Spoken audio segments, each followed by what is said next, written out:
Well, hello everybody, and welcome back again to Radio Entrepreneurs. And we are always streaming stories about how people are dealing with this economy, adapting to this economy.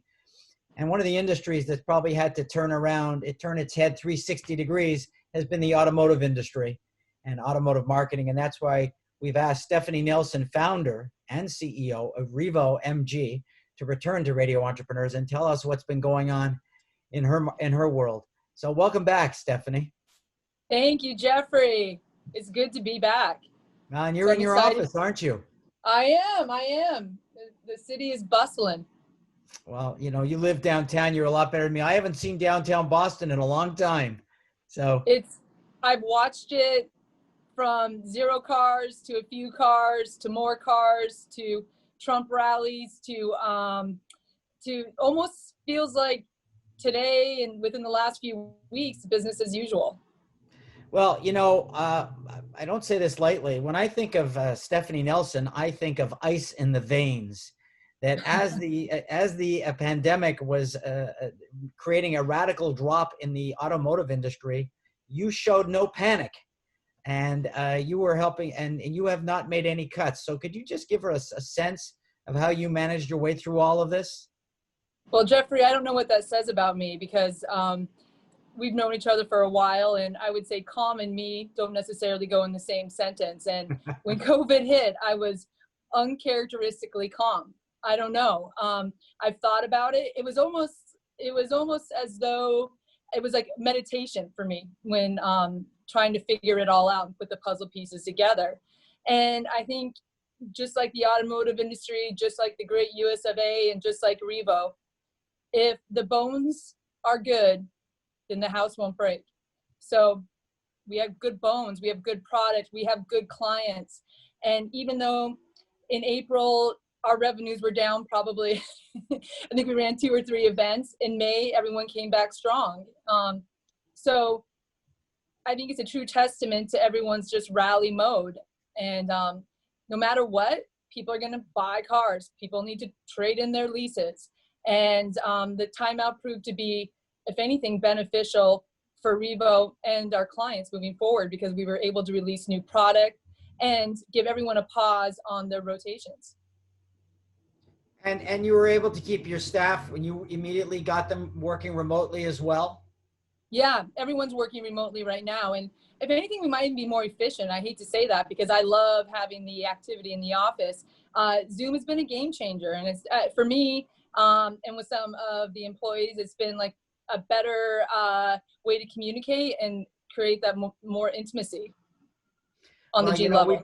We've talked to other people during different economic swings, like our other reporter, Mark Z, who talks about temporary staff versus permanent staff. And I guess the new car business has been down, but the used car business is up. Is that correct? No, oh my gosh. So it's interesting. Right now, I'm going to call it a buyer's market, a seller's market, and a dealer's market. I mean, Yahtzee, everyone's winning. The reason I say that is, one, the buyer is able to, there's been more custom orders because they're waiting for it. There's a seller's market if you're looking to sell your car because of the lack of pre-owned. And it's a dealer's market because there's not a lot of inventory anywhere. They're not wasting time trying to meet the exact needs of a customer's wants, I guess you could say. So a customer wants this, that, like a red outside, black interior, and a tan steering wheel. They're not wasting their resources trying to locate that vehicle throughout the country. They're just taking a pause and saying, hey, if you're willing to wait, customer, 6 to 8 weeks, why don't we just custom order it and you can get exactly what you want? So all around, it's a great market. So does that mean that you're developing more deliverables, products, services than ever before to adapt? I wouldn't say we're down a little bit, but we are not down hugely year over year. If anything, dealers are selling like 130% of their cars. So they're due to inventory not being in stock but coming in, and they should be at full capacity by, let's say, beginning of Q1. Interesting. So what I mean by that, Jeffrey, is sometimes dealerships are like, we're just going to sell vehicles no matter what. We need the trades and we're going to market. And that's the mentality. They just market all the time. Then you have the dealer mentality is things are going really good. I want them to continue to go good. I'm going to market, market, market. And then you have the other mentality is I only market when things are bad. And so that's why I'd say we are down, because we're dealing with the different mindsets. Well, I used to be a media buyer in an earlier life, and there's a lot of waste to television and radio. You're doing a lot of direct mail. Do you find right now that direct mail is a great vehicle for automotive dealers because they're dealing with someone they know has a car, needs a car, the history of them with a car? Most definitely. It creates a circle of profit for the dealer, because the main force behind our direct mail is a trade value for their customer's vehicle. So not only do they come in with a vehicle that they can sell as a pre-owned vehicle, buy back, and then sell as a pre-owned vehicle and switch them into a new vehicle. And then also the customer gets a newer warranty. Do you see any major changes in the way vehicles are being marketed? We see some television ads for, new methodologies that are sort of going around the old traditional dealer network. Do you feel like we're still going to stay with their traditional systems? Yes, and yes. Truth be told, Jeffrey, I've never walked into a dealership except to sell direct mail. And I went into a couple of dealerships this 2 weeks ago, and it was business as usual. I was pleasantly surprised to see kids in the showroom, 2 of them being mine, but families were out shopping. And I think if I can only say one thing that I wish a car dealer, or maybe I will invent, is an antibacterial spray that still has that new car smell, because it the sense wasn't there when you did a test drive, because it smelled very chemically, like a lot of chemicals, excuse me, as my son would say.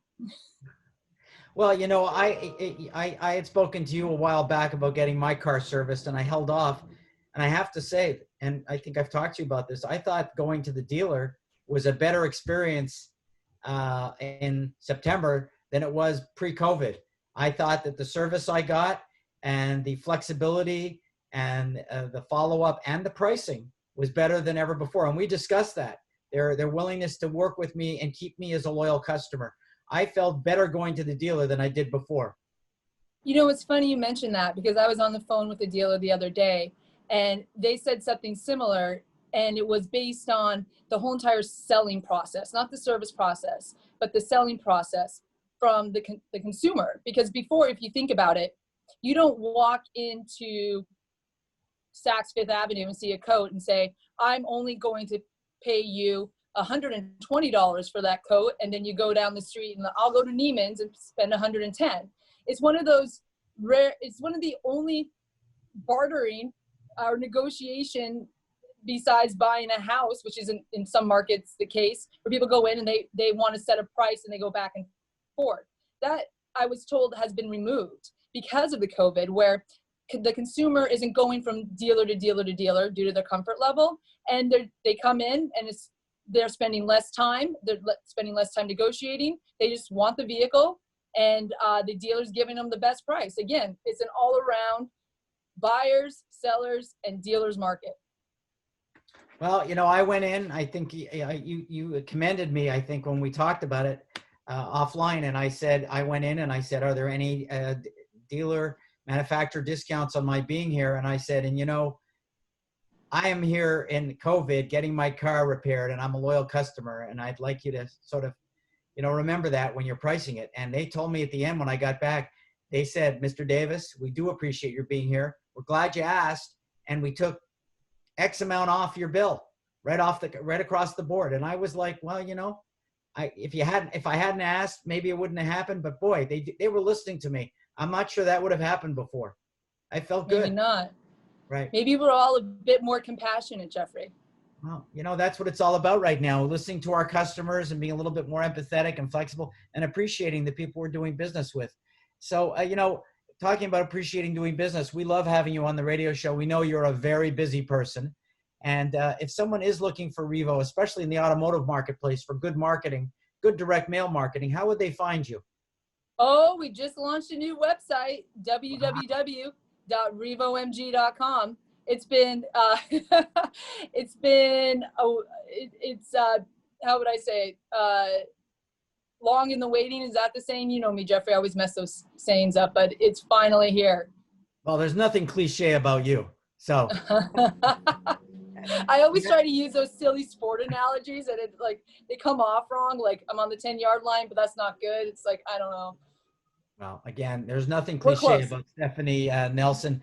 And Stephanie, again, I think it's great that you're on and that you're going to come back and talk to us again. Maybe we can twist your arm on Radio Entrepreneurs. You can come back before the election in Massachusetts and talk to us about your thoughts on question 1. We'd be interested in that. I would love that. In addition, like you talk about the election, I was on the phone the other day with a dealer talking about Halloween versus not to run on Halloween.